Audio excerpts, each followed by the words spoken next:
And if I told you that the real change of Ferrari did not come from engineers or the preseason tests, but of a man who already seemed to be at the decline of his career? Today you will discover how Lewis Hamilton is remarking Ferrari from within, and why no one is telling you. When Lewis Hamilton's signing was officially confirmed by Ferrari, the world of motoring entered a kind of collective trance. It was one of those ads that do not need immediate sports justification because their symbolic weight makes it enough.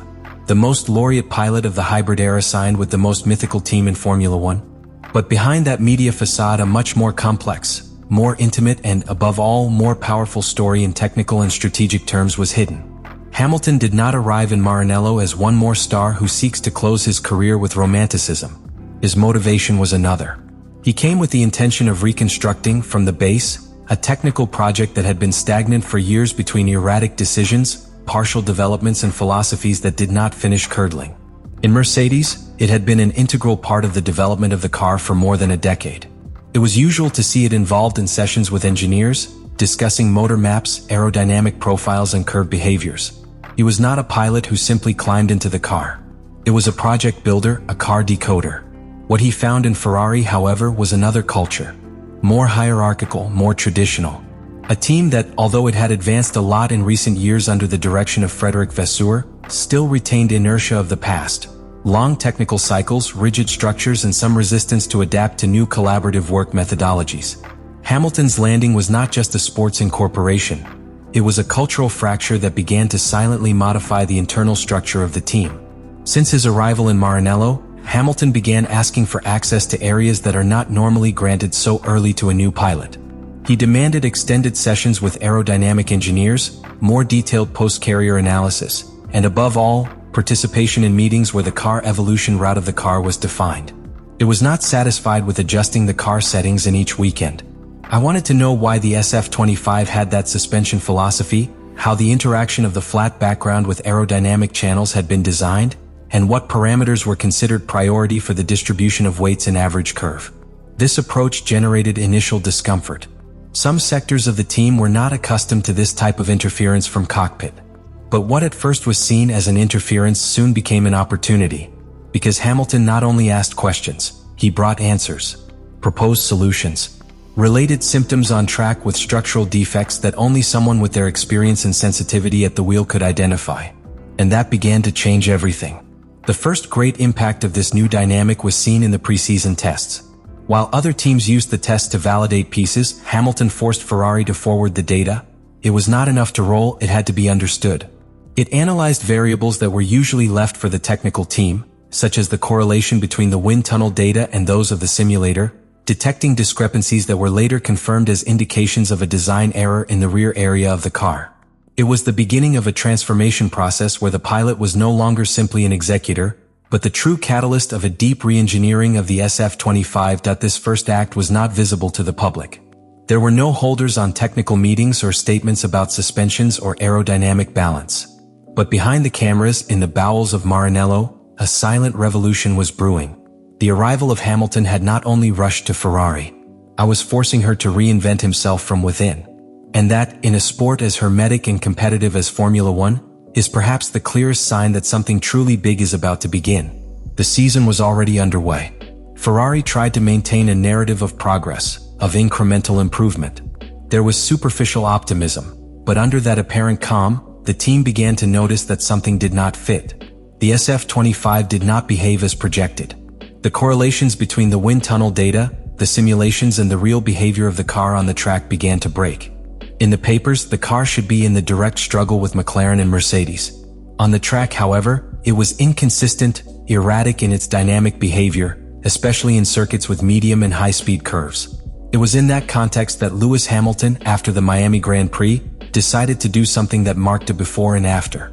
Instead of returning home after the race weekend, he stayed in Maranello. He locked himself in the simulator.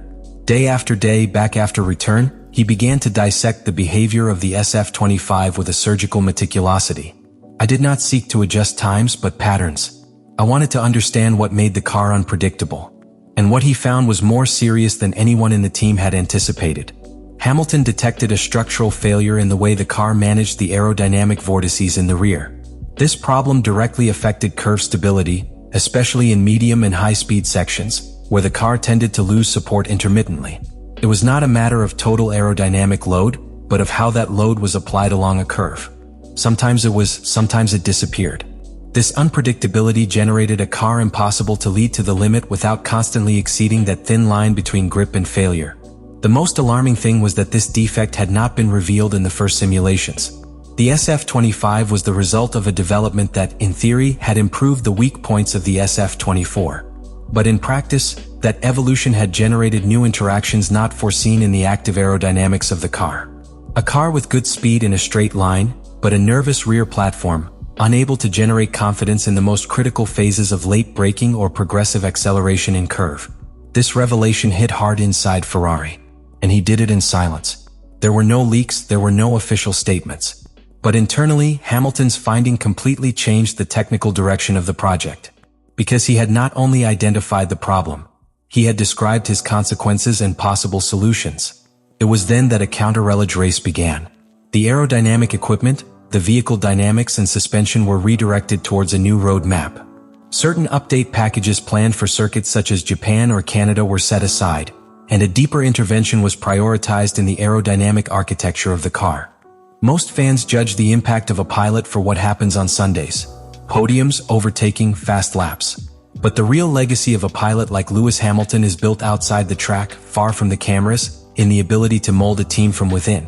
And that is exactly what is happening with Ferrari at this precise moment. A slow, meticulous, and deeply technical process that barely begins to show its first fruits. After the finding of Miami, the decisions made by Ferrari were blunt but discreet. They canceled planned developments. They redefined internal priorities. And most importantly, they began to redesign the SF-25 not only to make it more competitive, but to make it consistent with the sensations of their new leader. The car that started the season is not the same as now rolls in circuits such as Shanghai or Suzuka. Hamilton's influence has begun to permeate each development area, from the geometry of the rear suspension to the engine mapping and partial acceleration phases. This redirection, however, has major strategic consequences. Time is limited. Every minute invested in adapting the SF-25 is a minute that does not go to the 2026 car, which will be built under the new technical regulation. And here appears the big internal question that still divides the team. Is it worth saving this season, or is it better to resign it and build the car from the definitive change? The presence of Hamilton has inclined the balance, because he not only brings talent on track, provides credibility. If he believes that the SF-25 still has recovery margin, Ferrari is willing to continue trying. But this act does not end with technical recovery. There is a deeper dimension, the cultural. Hamilton is changing the way Ferrari makes decisions. There are no longer spaces for rigid hierarchical structures. Data analysis meetings now have the pilot as a central axis. More horizontal information flows are being generated. More opinions are heard. The assumptions are questioned more. Ferrari, a team historically marked by its rituals, is beginning to operate with the agility of a modern structure. And that, to a large extent, is due to the effect of a figure that did not arrive to adapt, but to transform. The immediate future is still uncertain. McLaren is still the most complete car on the grill. Red Bull, with Verstappen, still has a capacity for technical reaction. Mercedes, with a more mature Russell, begins to recover ground. But Ferrari, thanks to Hamilton, has ceased to be a passive actor. It no longer runs to minimize damage. Run with intention, with purpose, with direction. Despite the challenges, Hamilton's commitment to the Ferrari project is unwavering. His leadership has revitalized the team, instilling a new energy and determination to overcome adversities. Team members have expressed their admiration for their work ethics and dedication, considering it a catalyst for Ferrari's rebirth. Looking towards the future, the approach is to consolidate the advances achieved and continue to build on this solid base. With Hamilton to the helm, Ferrari not only aspires to recover his position at the top of Formula One, but to establish a lasting legacy of excellence and innovation. And that is perhaps the true impact of Hamilton. Beyond statistics, beyond the results, he has returned to Ferrari the ability to dream of foundations. It has reintroduced an elite discipline in a structure that for years had become accustomed to survive with patches. Today, SF-25 is not just a car that seeks to improve its times. It is the symbol of a team that begins to remember what it means to lead. What is coming will not be easy. The calendar is demanding. The rivals are relentless. But for the first time in a long time, Ferrari has something that goes beyond technical improvements. It has a clear direction. And that course is marking a pilot who, against all prognosis, has begun to write the most unexpected and perhaps more valuable chapter of his career.